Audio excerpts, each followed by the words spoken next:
Hola chicos, ¿cómo están? Les mando un besito muy grande, espero que estén muy bien. Y en este siguiente video voy a explicar los contenidos de la guía número 10 para que sea mucho más fácil el desarrollo de las actividades. La presentación que van a ver a continuación tiene el objetivo de reconocer los principales avances científicos realizados en distintas áreas del pensamiento y comprender su impacto en la sociedad. Lo primero que tenemos que entender es que en la Edad Media había una visión geocentrista que decía que la Tierra era el centro del universo y en los demás planetas y el Sol giraban alrededor de él.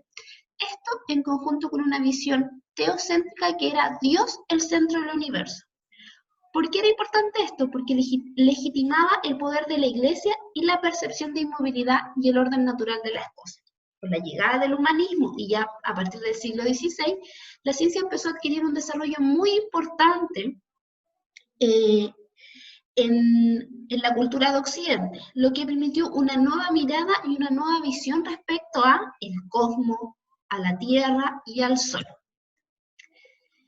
¿Quiénes revolucionaron en esta época el ámbito científico? Tenemos a Nicolás Copérnico, a Johannes Kepler, Galileo Galilei, Isaac Newton, entre otros, ¿ya? ¿Qué nos dice Nicolás Copérnico? Bueno, lo primero que hizo fue formular la teoría heliocéntrica del cosmos. ¿Y qué dice? Que es el Sol el centro del universo y las tierras y los planetas giran alrededor de él. Entonces ya ahí hay un cambio. Recuerden que en la Edad Media era la Tierra, ¿cierto? Que era la teoría geocéntrica, pero llega Nicolás Copérnico con la teoría helio, que significa Sol, ¿cierto? Heliocéntrica, que dice que es el Sol el planeta, el centro del universo y los planetas giran alrededor de él. Obviamente la Iglesia no aceptó esta mirada. Johannes Kepler propuso que el movimiento de los planetas seguía una trayectoria elíptica, fíjense en este movimiento, y calculó la velocidad de este desplazamiento. Galileo Galilei sistematizó y confirmó la percepción copernicana, es decir, el Sol como centro del universo al utilizar un telescopio en las observaciones del universo, una gran revolución para la época. Isaac Newton desarrolló varios estudios que permitieron formular la mecánica y también uno de sus principales aportes fue la ley de gravitación universal, ¿cierto? Que es la explicación sobre la gravedad de la Tierra. Y aquí tienen el dibujo icónico de esta explicación. El método científico, otra gran revolución científica. Hasta la Edad Media, todas las grandes desastres naturales, podríamos decirlo así, o cosas que pasaban en la Tierra se explicaban a través de la religión. Era la Iglesia quien le daba explicación a esto.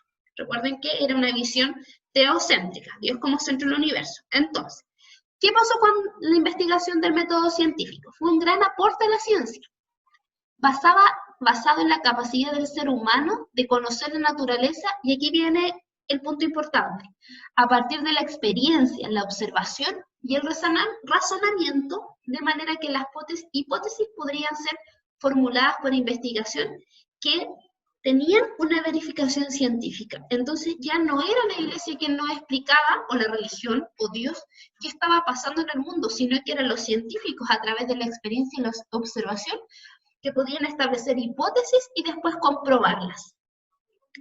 A partir de este avance se construirán una serie de postulados filosóficos que permitirán superar la escolástica, que aquí sale en la definición, movimiento filosófico y teológico que intentó utilizar la razón, en particular la filosofía de Aristóteles, para comprender el contenido sobrenatural de la revelación cristiana. Es decir, estos avances científicos intentó superar la escolástica, es decir, la visión cristiana de lo que ocurría en el universo, que es lo que había explicado anteriormente.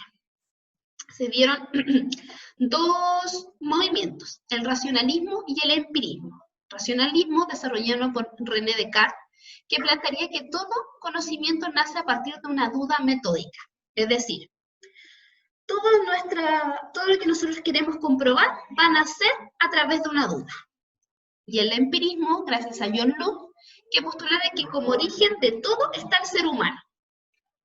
Tanto el camino inductivo, originado por la razón humana, como el deductivo, originado por la experimentación, serán las corrientes por las cuales se abrirá el pensamiento científico. Y otra gran revolución de esta época fue el desarrollo de la imprenta. Ya existía una imprenta que habían inventado los chinos, pero esta imprenta permitió hacer copias de los libros mucho más rápidamente. Entonces, los avances del conocimiento dieron origen a una serie de progresos técnicos. Uno de los inventos más importantes fue la imprenta. Ya ha sido descubierta, como les dije anteriormente, en Oriente, pero en el siglo XV fue el alemán Johannes Gutenberg que perfeccionó este instrumento gracias a la utilización de tipos móviles de metal. ¿En qué nos afectó el desarrollo de la imprenta? Bueno, permitió ampliar el conocimiento porque creó libros de una forma mucho más sencilla y permitió que alcanzara un poco más a la población. Obviamente, no a todas, porque tal como dice aquí, la mayoría de la población siguió siendo analfabeta por un largo tiempo.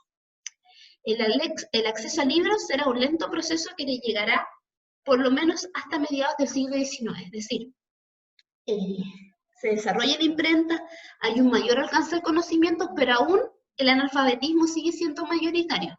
Pero sí fue una gran revolución poder tener acceso a más copias de los libros, cosa que antes era mucho más difícil.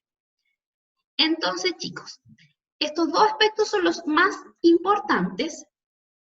Déjenme volver a la pantalla. Dejar de compartir. Entonces, tenemos dos aspectos relevantes en cuanto al desarrollo científico y a la imprenta. En cuanto al desarrollo científico, tenemos el cambio de visión de un geocentrismo y un teocentrismo a un heliocentrismo y antropocentrismo. Explico ahora.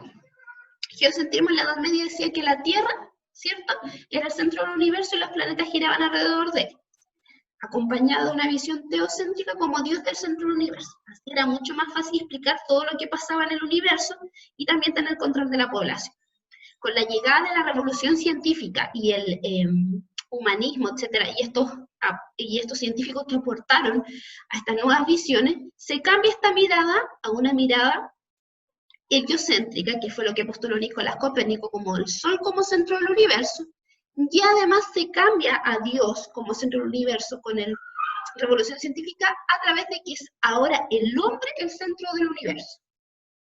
¿Ya? Y lo segundo importante es la imprenta, puesto que hizo que los libros fueran mucho más masivos, tuvieran un mayor alcance.